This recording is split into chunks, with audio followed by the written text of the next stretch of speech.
Cliff, ASOS is seen as obviously this platform in retail that is pretty innovative, very quick in terms of fast fashion. It's one of the companies that is being sort of leading this charge at the moment. As CIO, what is your role and who are you accountable to? Well, I'm accountable to the whole company and the chief exec. I basically look after the technology strategy and the execution of that strategy.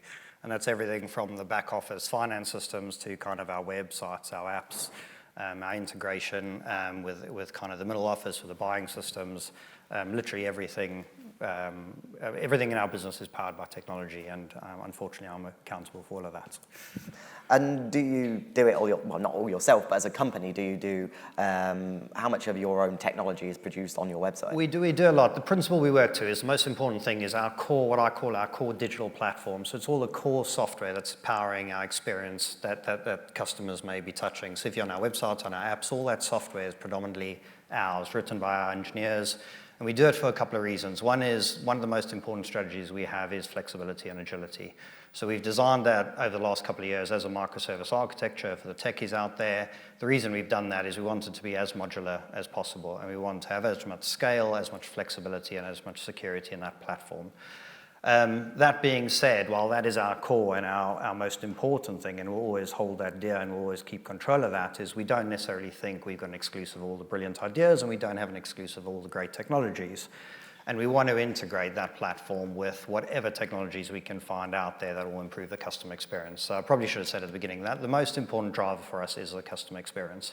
Everything we do needs to be for the customer, removing that bit of friction. So whether it's integrating Google Pay, which we did earlier this year, integrating Apple Pay, or working with a smaller startup to integrate a great piece of technology that startup may have that we haven't thought about, or we don't have access to that technology or time or the skills, then we'll integrate with that piece of technology, because we're driven by creating the best possible customer experience.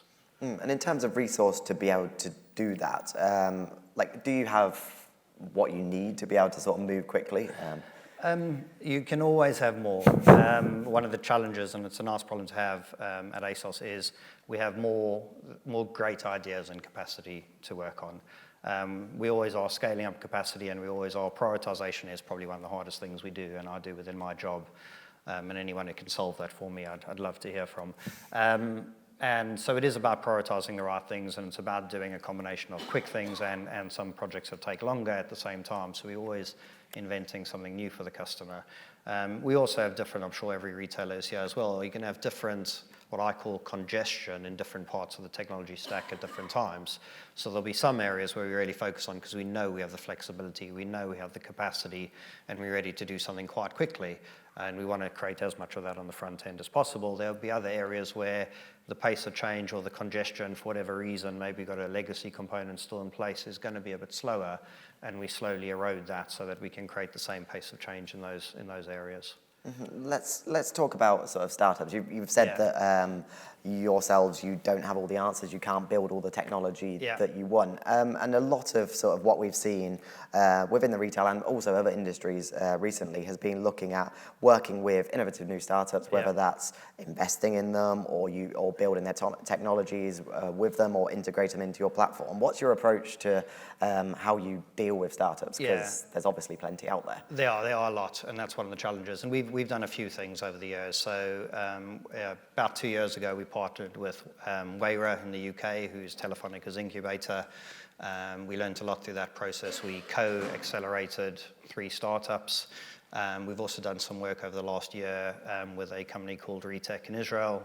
Israel has a huge amount of tech startups focusing on fashion and on retail, as well as other industries. So we've worked with different organizations like that, almost to get in the network of startups, because that was the biggest challenge. You'll get a lot of people approaching you on LinkedIn, you'll get a lot of people coming direct to the office, but actually you want a group of people who are probably better connected than you may be in your day jobs, that are in the community of these startups. There's some great communities all over the world, and you want to curate these different sessions where you can go see what's out there and actually pick a few that you may want to take forward to POC.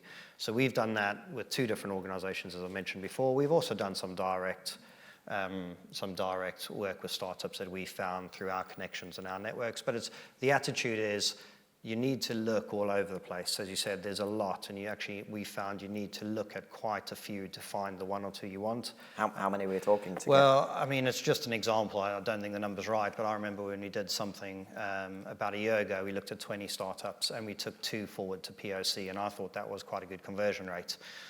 This year, we looked again, and we looked at a similar number, and we found 4 that we'd like to take forward. And it's a nice problem to have, because actually that's plenty in terms of new ideas and new innovation we can bring to our customers for the next period of time. So you've got to be prepared to, I've found, you've got to be prepared to look at a lot, see a lot of things that have got no applicability to your business, and you may be wondering why when you're seeing them, you are talking to them, but you need to go through that to find the right ones, and you need to be patient. And how as a business, and can other businesses learn from this, in terms of how do you justify to your bosses, to the rest of the company, that resource that goes into spending days, weeks looking at startups and rejecting most of their products and services? I think it's wider than just looking at startups. So it's that whole debate around creating enough capacity to innovate in your company. I'm lucky that ASOS has got a huge appetite for innovation, and if anything, I'm pushed more to spend more time innovating rather than actually less time innovating.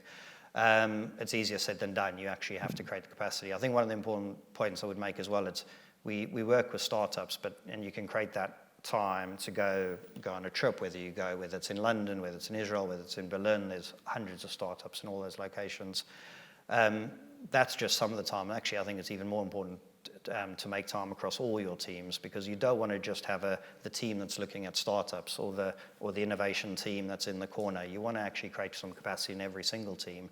And actually, one of the biggest benefits we found of also working with startups, it's actually driving more of that innovative culture internally. So we don't want to just innovate via startups. That's almost a catalyst to almost spark our thought process that we can think of new ideas. And it's not just startups. It could be working with Google or Facebook or Apple and some other bigger partners. But the more we're out there in the ecosystem, the more great ideas we're going to be exposed to, and the more of those ideas we can bring back internally in ASOS. And also that creates a culture of coming up with new ideas. We do monthly hackathons, which have got nothing to do with startups.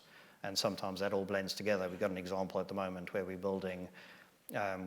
building a recommendations chatbot, which it came out of a hackathon that we did internally, and we've paired that with a natural language processing startup we found on our last trip, because it was the best NLP engine for our business we could find, and the two are working together to produce one product. That example of that NPL startup that has worked and sort of is in process. Yeah. Can you give us one that's on the other side of things where something hasn't worked, in terms of like you've went out and done a lot of work with a startup or another business and then not being able to integrate a product, or what's been the barrier? Normally, I'll answer that in 2 parts. So normally the barrier in the past, where we learned some lessons early on, is when you look at startups where there may not be an opportunity to integrate them into your organization. And that's technically, if, like I said earlier, if there's part of your technology solution where there's a lot of congestion or other priorities, if you choose a startup in that space, you're just going to end up wasting yours and the startup's time, because they're going to be at the back of a list. It's going to be a priority. It probably doesn't have a solid business case yet because it's a startup, it's unproven. And normally, you either waste the startup's time, and they don't have, startups are startups, they don't have a lot of time. A year in a big organization isn't that long. A year in a startup is a long time. They could be bust after a year if you waste their time. So there's that example where we've learned quite a while ago, if you kind of look in the wrong place, when you're not ready to integrate them both technically and within your organization, you're probably not going to be successful. The other examples where we were able to do it, and we tested it with customers, and one of the great things about working with startups is I can test something with customers quite quickly and at low cost. And we talked earlier about failing fast and failing at low cost. It's a great way of testing something before you invest hundreds of thousands or millions of pounds. There was one example where we looked at it was actually a company that could create 3D images out of a 2D image. So you think about it, you could take a photo of 2 sides of a pair of jeans and actually turn that into a 3D model and show that online. And we had 5 different types of visual assets that we offer our customers, and we tested that through our customer testing process, and that came 5th. So very quickly, our customers told us, it's great, it looks great, it's a bit gimmicky, but we don't really want it. And we stopped that project at that point. So that's where it's really beneficial, where you can trial stuff quickly. Yeah, and that testing process, what are the sort of some of the steps that you measure in terms of success and failure, and how do you really go to the customers and sort of work out what they want? Because it's all right us sitting here saying we think these features will be great, but what does the customer want? Different types of tests. So that particular example was on something called Front Row. We have a community of thousands of customers that are insiders, that actually we show new products or new features to before they launch to the wider public. So we got some immediate feedback from them. There are other sort of tests. We're doing a test at the moment with another startup. It's kind of more on the, it's hard to explain, it's kind of more on the affiliate marketing side, where we actually are, it was quite quick to integrate, and we're running it with 50% of our traffic is going through that, is getting that version of the software, and 50% of our traffic's getting a different version of the software without that integrated, and I'll see if there's a conversion rate in a couple of weeks' time. So there's different types of tests depending on what you're doing with the different startups. Yeah, and we've obviously heard a lot in the last, well, a lot today, but also a lot in the last couple of years about the increased potential and capabilities of machine learning, artificial intelligence, and all its subfields. I don't know what your internal capabilities are like, but you obviously have a lot of data, you have a lot of information that's processed. So how do you respond quickly to the changes that are happening within sort of this field, and how can you sort of like work with other companies to make sure that you're giving customers something that they want? It's a good question. There's I think the area of AI and data science is so broad and is only at the beginning, and we all still got to learn so much about it. And we've got a bit of a mix. So we have been investing over the last year and a bit building our own machine learning platform and capability. We have a team of data science, we have a team of data engineers, and we're working very closely with one of our big partners in terms of building a machine learning capability, and we've built our own recommendations engine, and we're building some other things through that capability as well. As another example, there are areas with voice and visual search, are both AI capabilities or cognitive services, where we haven't had, when we implemented them, we didn't necessarily have enough people or the skills, and actually we've worked with 2 startups that allow us to do that. I mentioned the NLP one earlier in terms of natural language processing, and our visual search that we use on our app was also originally launched with a startup out of Singapore. And what lessons would you say to people sort of sitting in this audience that may not have the organizational structure that allows them to either work with startups or to be developing their own systems and tools? What would you say are the sort of main lessons that people should be taking away and learning from yourselves? I think it's some of the things I said earlier. I think you've got to be open-minded to, these are very different companies. They're small companies. They're not going to pass your procurement process. They're not going to pass the financial checks. They're not going to meet all the scale requirements. So you need to be prepared to actually go into a POC and understand what you're getting into. You need to kind of remove some of that bureaucratic process and be very open about it. But you also need to come back to the point I said earlier. There's no point trying to do that with a startup where you know your tech team or your business can't integrate them. I think one of the things that startups often say, it's a really 5-minute integration, and unfortunately most people in this room know nothing is really 5 minutes. Some take a bit longer, and some are quicker. But the really good innovations, in my view, if you think about what some of the other great tech companies have done, they actually normally are quite well integrated into the core experience, and therefore you need to be able to do that. And if you can't do that, you're wasting your time and the startup's time. And what's the thing that should be avoided? Assuming it's just a silver bullet, and it still takes a lot of work and a lot of effort, and you've got to get out there, and it's you can't just have a startup on the side. It's not integrated in your business, and it's not going to change your business. And finally, in terms of the overall process, the overall result, like what sort of timescales are you talking in terms of like working with startups? I haven't actually thought of a timescale, if I'm honest with you. I think it's continuous. As I said, our main focus is we always want to be innovating for the customer. And we don't believe innovation comes from one place. We believe it comes from lots of places. It comes from working with startups. It's working with our own engineering teams, coming up with our own ideas, working with the big tech players like Google, Microsoft, Facebook.